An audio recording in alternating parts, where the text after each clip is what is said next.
Ulja me 28 dhe 18 cm e dy godinave shumëkatëshe në projektin Durrës Marina është konfirmuar tashmë zyrtarisht nga IKMT.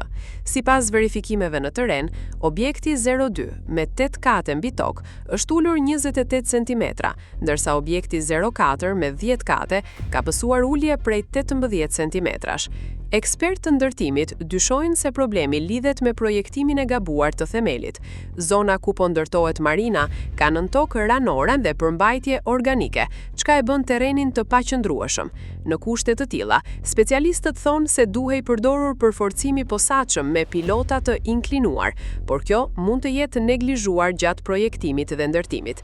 Siguria e ardhshme e godinave mbetet ende e paqartë. Sipas ekspertëve, gjithçka do të varet nga projekti i riforcimit që do të paraqitet dhe nga miratimi që ai do të marrë nga institucionet teknike përgjegjëse, si Instituti i Ndërtimit.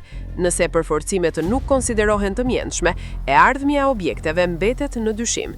Ndërkohë, kompania Durrës Marina S.A. ka argëtuar rreth 42 milion euro nga shitjet e apartamenteve gjatë viteve 2023-2024, edhe pse në fillim apartamentet u shitën para miratimit të lejeve të ndërtimit.